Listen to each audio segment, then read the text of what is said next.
I thought it was pretty extraordinary how Trump basically had the whole cabinet in there. It was, I haven't seen that before. I mean, did you see them all standing there behind the couch? Right.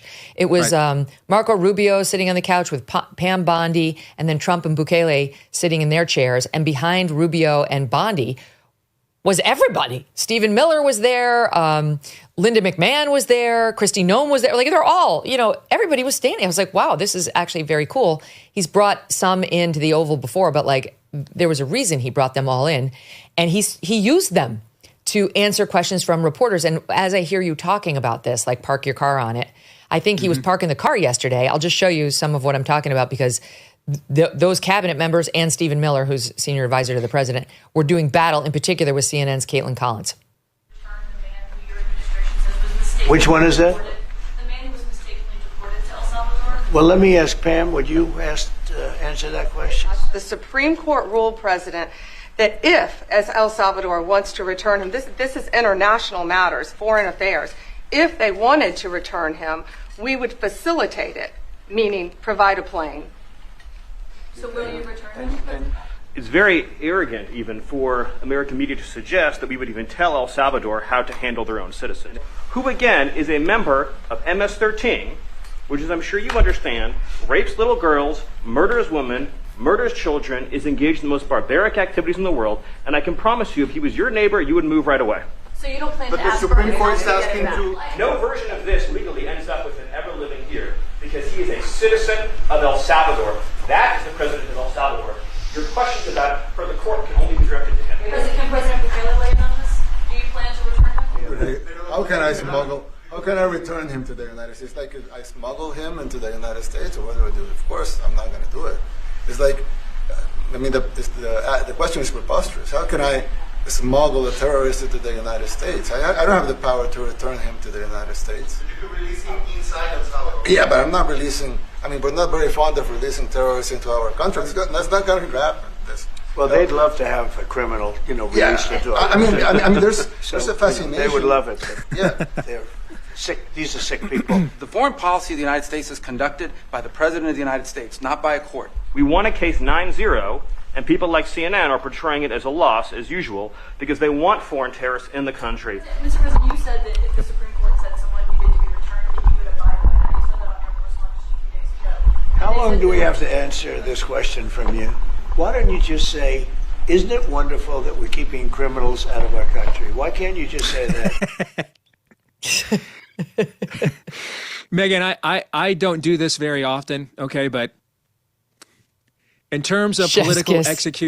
execution, that is chef's kiss level stuff. To make them just sit there and own this. And yes, you are welcome to be the party of violent gang members, and terrorist organizations have a right to be in your neighborhoods against your own will. You're welcome to be the side that represents that argument. I would not move off this talking point.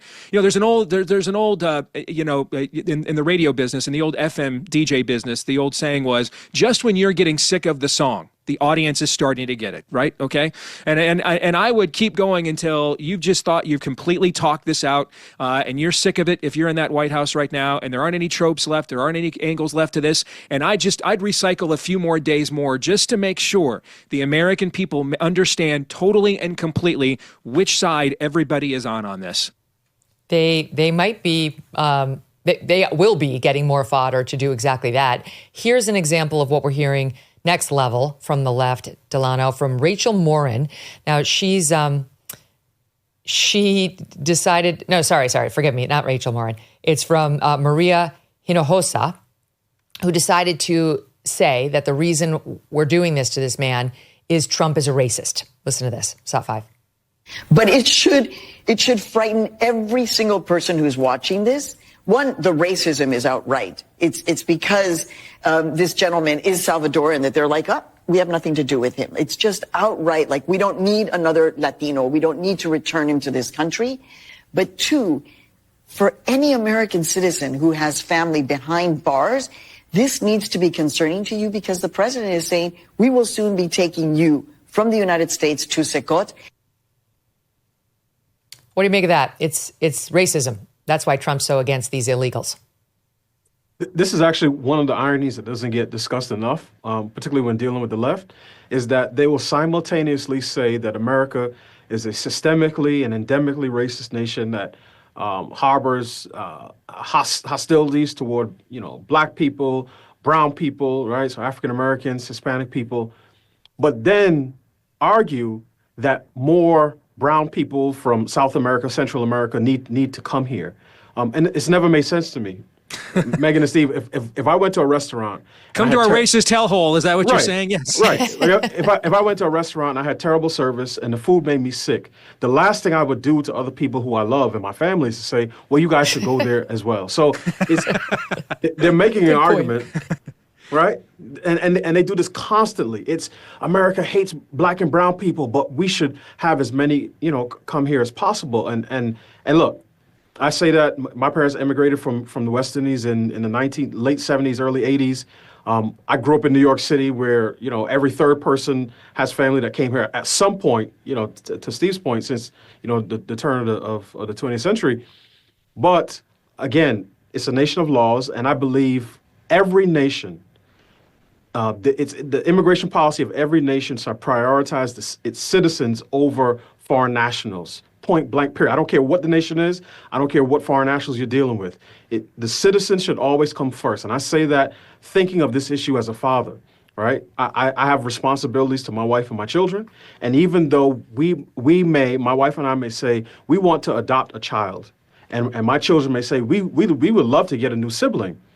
If we tell our kids we're going to adopt one child a week for the next 15 years, at a certain point, they're going to question whether or not there are going to be enough resources, whether the character and sort of culture of our family is going to change, and how we are going to ensure that all of the children, the new children, feel some sense of togetherness in our new home. And America's leaders have failed to do that when it comes to immigration and assimilation, so that we all feel that we have, we're equally vested here in this country. Spot on.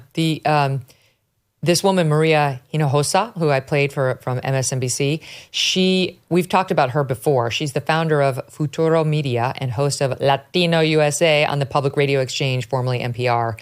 And in September, she was on MSNBC saying Hispanics back Trump because they want to be white. She said, quote, Latinos want to be white. They want to be with the cool kids. So that's how Maria sees the world. But, the evil Trump doesn't see them as white, which is why they have to go. I wanted to play one other soundbite from the Daily today and the misinformation that was spewed by this Adam Liptak this morning. Listen to him suggesting what's next as a result of Trump's behavior here. This is SOT 3. Adam, I think that probably there are a lot of people out there that might say something along the lines of, this man was in the country illegally. There's a reason to think that he's a gang member. Trust the president. Maybe there are some mistakes along the way, but by and large, why are you guys getting all worked up about this? We send him back to where he belongs. What would you say to those people that might think that? What I would say is that there's really nothing in the administration's legal logic that would prohibit the administration from picking an American citizen off the street, send them to a vicious prison in another country where torture is routine, conceitedly lawlessly, and then say, whoops, sorry, nothing we can do about it. You're going to spend the rest of your days there.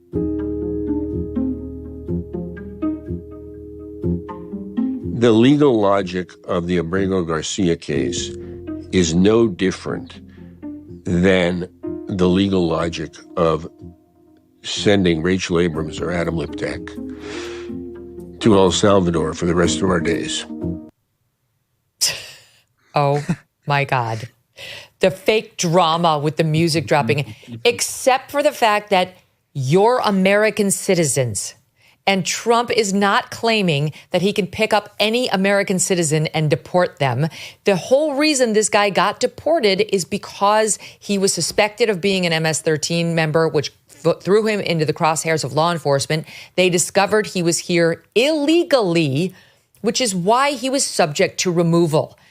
We are not deporting American citizens to El Salvador. And Trump knows that we cannot deport American citizens to El Salvador. There was a whole long exchange yesterday at that same meeting about Trump's desire, potentially, to send convicted serial killers or child molesters who are U.S. citizens in our jails now to that prison, like to house them in prisons outside of the United States, people who have had their due process and been found guilty and are incarcerated. And he said, we're actually looking into whether that is legal.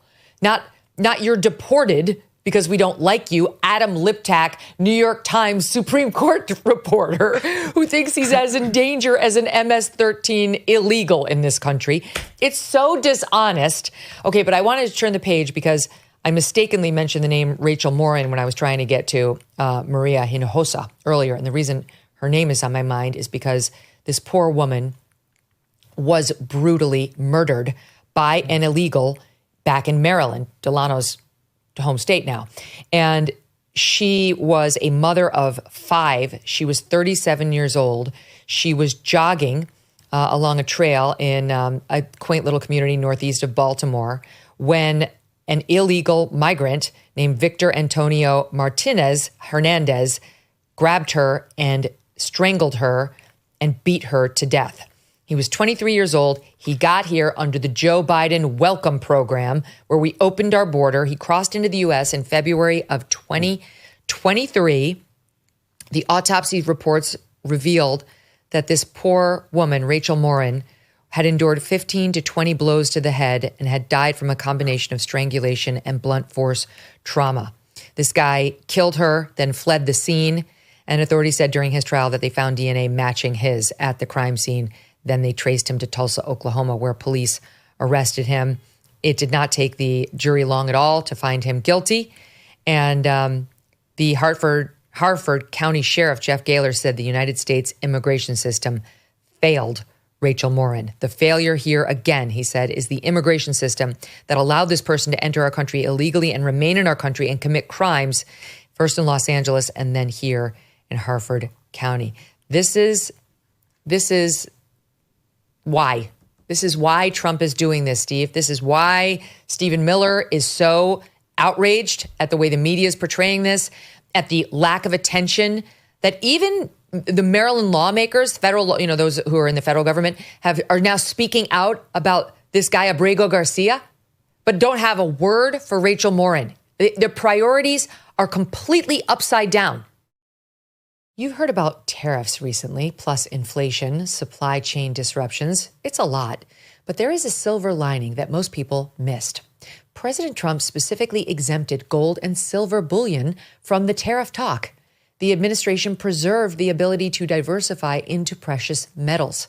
If you are concerned about your savings, consider a free consultation with a Birch Gold precious metals specialist. The first step is to text MK to 989898 and receive your free no-obligation info kit on gold. Learn how to hold gold and silver in a tax-sheltered account. Birch Gold will help you convert an existing IRA or 401k into a gold IRA for no money out of pocket. With an A+ rating from the Better Business Bureau and thousands of thankful customers, consider texting MK to 989898. Again, text MK to 989898 to claim your free info kit right now. Thanks so much for watching. If you like what you just saw, hit the subscribe button for more clips and full episodes.